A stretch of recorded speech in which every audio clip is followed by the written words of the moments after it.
你是龙王，我只是个凡人。不是这样的，是因为我必须和你家小姐成亲。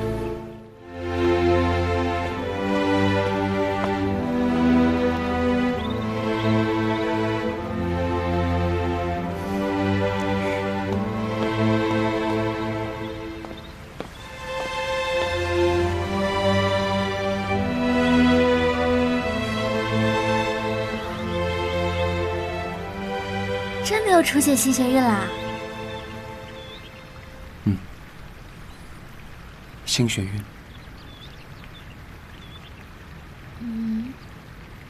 你我之前的约定，我的爹娘不在了，所以成亲的事儿简单即可。不过我要向老爷和小姐道别，他们就像我的亲人一样。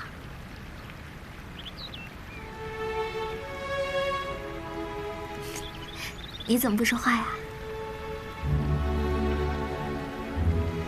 我在想，你还有什么心愿，我可以帮你完成。没有了，你和小姐都好好的，我就没有其他心愿了。再想想，无论何时，我都可以帮你完成。那你要答应我，你要好好保护自己，不要再受伤了。你上次去找小姐的时候，花了好长时间，我好担心你。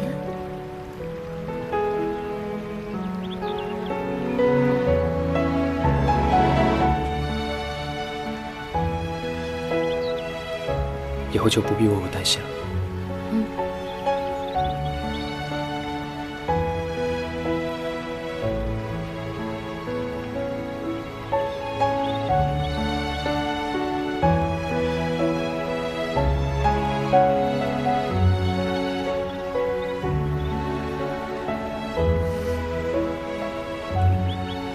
夏流萤，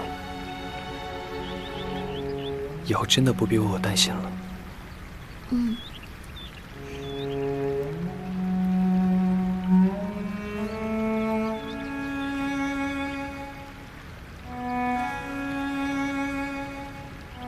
把我忘了吧，就当一场梦。什么意思啊？